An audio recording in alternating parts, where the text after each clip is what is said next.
What's up, spectators? Welcome back to an episode of Ace Attorney Investigations 2. Last time, at the very end, we got a phone call from the kidnapper. They used a voice modulator so you couldn't tell who it was, but I have my suspicions. A lot of you sees and you knows. Who in the world was that? I don't know. We don't have enough information. We're totally clueless. Meanwhile, they seem to know everything about us. Okay, you're right. Thinking about it, it is strange. How does the culprit know so much about us? It's so weird. I mean, they even know about the kidnapping. We must figure out how the culprit was able to obtain that information. I must recall. What exactly did that person know? You and Miss Courtney are really quite alike, you know? She even came to visit you in the detention center and got all friendly with you. You wouldn't want to tarnish Yadagarasu's name on your first job, would you? I don't know what this voice is, but it seems right. You even know it's my first job? You seem surprised.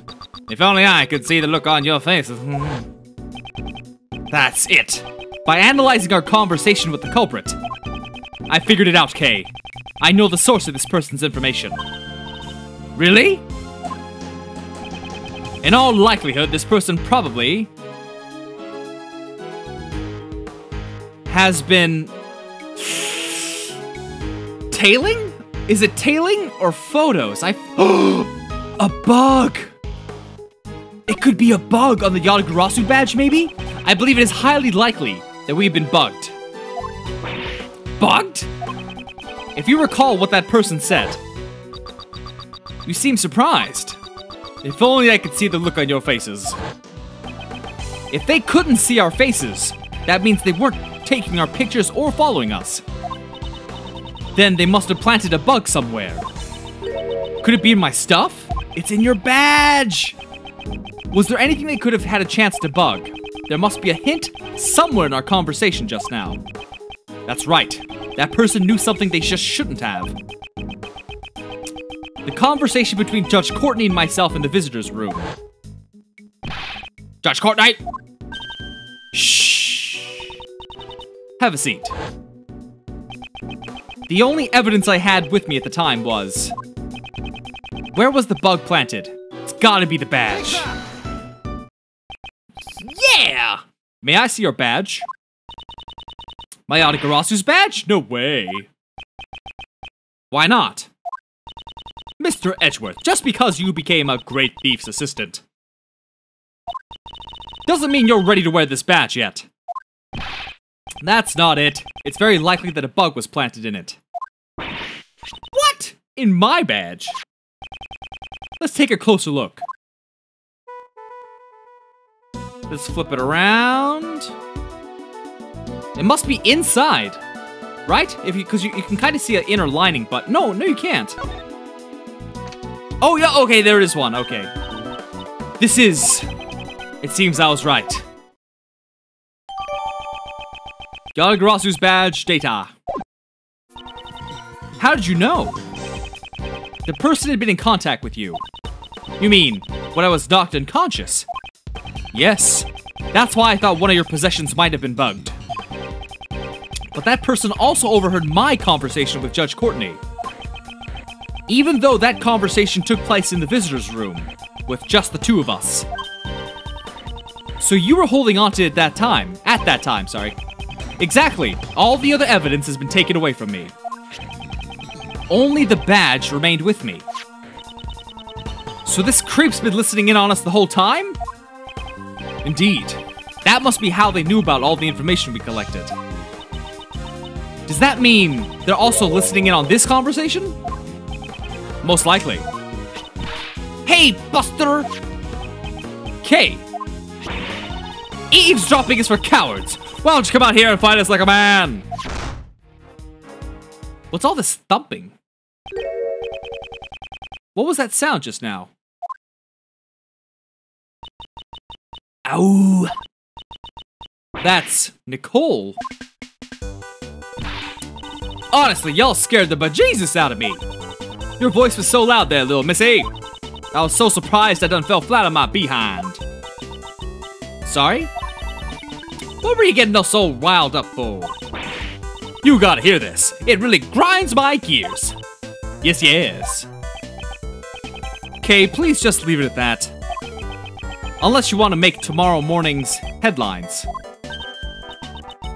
Oh, that was close. Aw, shucks. Don't be such a stick in the mud. What's wrong with letting a gal open her heart and spill the beans?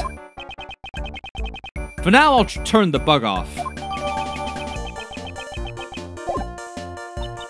So, did you find the kidnappers? Miss Swift, was the boy you saw being kidnapped this boy in the photo? Nope, they ain't nothing alike. He had a more stupid-looking face and was wearing a collared school uniform. I thought so. Yet again, we were led astray by this woman's testimony. We'll have to conduct our investigation all over again. So we're back where we started. Are there any new leads? There's only 20 minutes left until 2 o'clock. Will we be able to make it in time? Doesn't seem like it. About that phone call just now. Wasn't there a strange sound at the end? Don't think you can get away with this. Come and get me! I'll be looking forward to it. If you can bring me to justice, but I highly doubt that. Now that you mention it, it sounded like an explosion. It might be a hint to establish the culprit's whereabouts. I see. The sound of an explosion, eh? I'd appreciate it if you stopped eavesdropping. Mr. P, you're as stingy as ever. First, let's see what she has to say. Gumshoe, what are you doing over here, buddy? Aww. Why are you running away? Detective. When Mr. When Mr. Edgeworth gave up his prosecutor's badge, I just didn't know what to do. Gumshoe, don't follow me. And then I began to think. If Mr. Edgeworth isn't a prosecutor anymore, does that mean I'm no longer a what the heck kind of logic is that, Gummy? But that's not true. Even without Mr. Edgeworth, I'm still a detective, and investigating is my job. Detectives don't investigate just for the sake of prosecutors, pal. That's why, even if I'm on my own, I won't stop investigating. So, you've been investigating by yourself? Then perhaps at that time, you should thank your former subordinate. He gave me some valuable information which may save Kay. Gumshoe did? So Jill Crane's autopsy report. I went to the detention center to see how Kay was doing. That's when I heard. When you get to where I am, you can't just create your own truths anytime you want. Kay Faraday's the culprit. That was a truth that I simply manufactured out of thin air. Good, very good, that face, that expression. You heard that conversation? That's right, and that's why I looked over the evidence again myself, sir. That's amazing! So it was you who saved me. Kay, I'm really glad you got your memories back. Do you get it now? I can investigate on my own. Wait, no! Come back! Don't run away! You've already proven that you can investigate on your own. After all, you saved me. Detective, I need your help. Currently, I'm not a prosecutor, nor am I much of anything else. Even so, I will pursue this case. I ask you not as a prosecutor, but as a friend. Gumshoe, will you help us?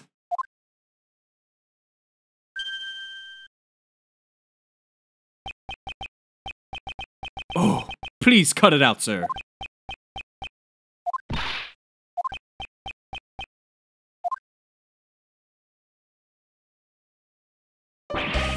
Okay, I get it. I get it, pal.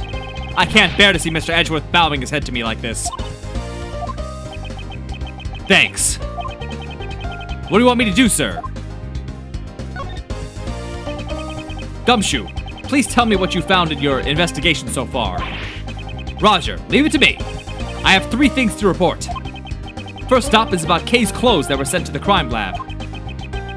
Traces of an extremely powerful sleeping drug called Sleepy ZZZ were found on them. So that means after Kay was drugged at Gourd Lake, she was brought to the roof of the Grand Tower. That's right, sir. Now for item number 2. The footage from the security camera at the Grand Tower's elevator. The footage that captured President Huang and Judge Courtney going up to the roof. The elevator is generally the only way to get to the rooftop. And if the elevator was used, the person who used it would be caught on camera. Exactly. In other words, if you look over the footage from a couple days ago, you should be able to see an unconscious Kay being carried up to the roof. Then, Gummy, does that mean you... I checked out all the footage from before the incident 2 days ago on Fast Forward. And the results? Well, actually, nothing came up, sir. Kay never showed up on the tape at all. That was unexpected. I guess it won't be so easy. How was Kay brought up to the roof of the tower? I should take a moment to carefully consider the possibilities. Well then, let's hear your third and final report. Yes, sir, last but not least, the most important thing to report. I'm so happy to be able to investigate with you again, Mr. Edgeworth. I'm gonna give it my all to arrest the culprit. That is all, sir. I apologize for putting you through so much, Detective. However, that was your most important report? It had nothing to do with the case at all. I would have preferred something that's actually useful. Oh, that merciless attitude. That's the Edgeworth I know, sir. I'm glad his sadism and your masochism go hand in hand. A young boy had been kidnapped. I want you to help us search for him. A kidnapping, sir. The victim is a boy by the name of John Marsh. That kid with the horns. Yeah, you know about him? I saw that boy myself. Was that this morning? That's right. He came out of that trailer over there, and then he walked towards the garbage pickup area. Garbage pickup area? It's right over there, pal. That's where all the trash from the Grand Tower's offices are collected. I don't know what happened after that. Since I left the place around then, it seems we must investigate the garbage pickup area. Hold on, I want to try presenting this where is it? This thing, the bug. Huh? Okay. Alright. I guess that's it then. Let's go to the trash area. Gummy said John headed towards the garbage pickup area. There might be some traces of him left behind. Sure, it's right there, on the ground. Right there, boom, bing, right there already, boom. This milk carton is... It's the one John was drinking out of. There's no mistake. Something must have happened to John here. Looks like the garbage pickup area is locked. It's probably to prevent people outside the Grand Tower from disposing of their trash here. The garbage pickup time is at 11 a.m., so that's why there's no trash. When I looked here earlier, the place was overflowing with garbage, sir.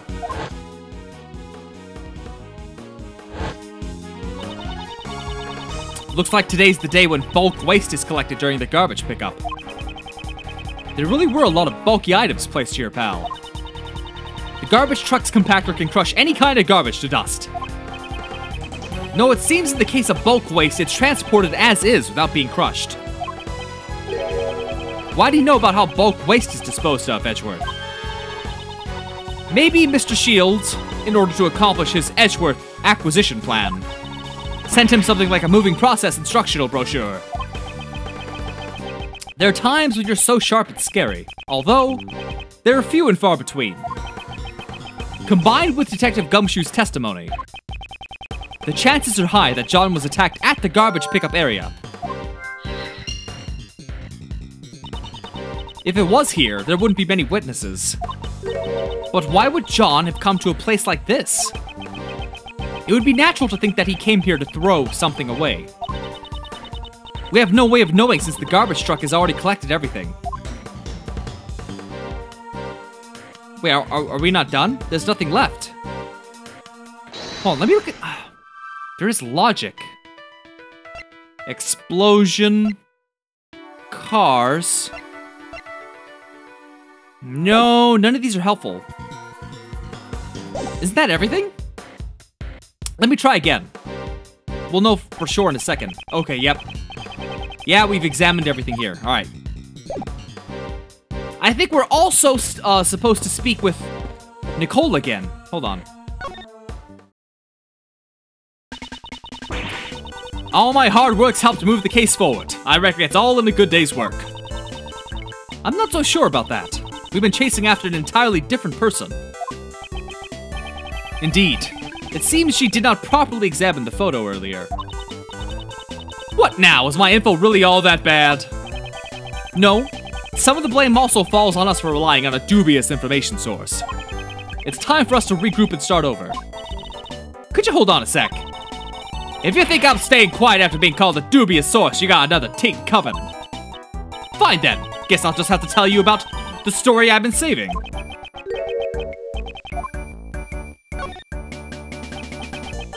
Although I'm not expecting much, let's hear it. What is this story of yours? It's Moozilla. I have decisive evidence that the mighty Moozilla exists. Okay, let's go, Kay. Hold up, I'm being serious. Y'all might not believe it, but it's true. We don't have much time, but I guess there's no other way. Would this decisive evidence of yours be something you recorded on that tape recorder? That's Mr. Edgeworth for ya. You're good at figuring things out, aren't ya? It's the sound of Moozilla spewing out fire. This place nearly became a sea of flames. It's gonna be the same sound. The same explosion sound, I guarantee it. Don't make that face. If you think I'm lying, then have a listen for yourself. Here it comes. Ready? Here comes the flame!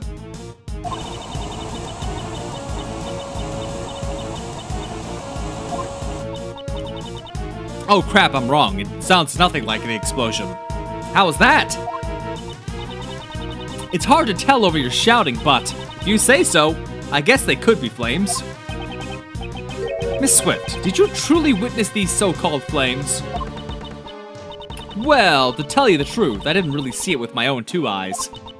On account of, I wasn't actually there at the time. If Moozilla had appeared, wouldn't you have noticed no matter where you were? Oh, well, I was a ways off and was using a slightly unusual recording method, so...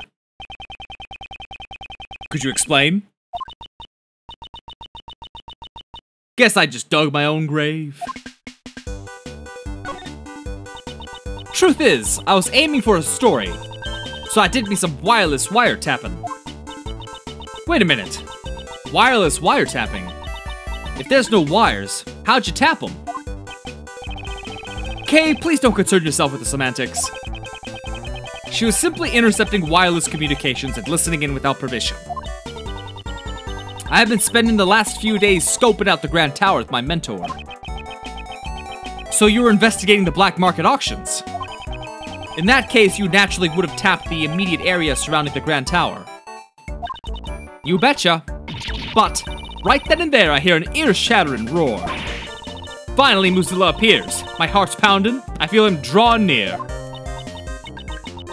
So everything except the sound is just her own personal impressions, right?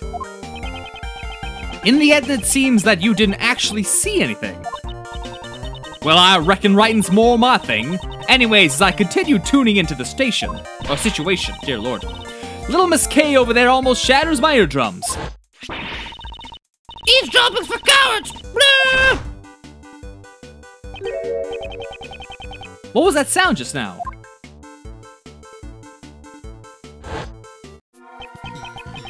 I see. Miss Swift? While you were eavesdropping, you were surprised by Kay's voice and fell over. In other words, you did not hear her voice directly. You heard it via the radio waves emitted by the bug, did you not? What? Then, does that mean the one who planted the bug on me was... I was just eavesdropping. I never stooped to bugging nobody. Miss Swift, do you mind if we borrow that tape for a while? Just do what you please already.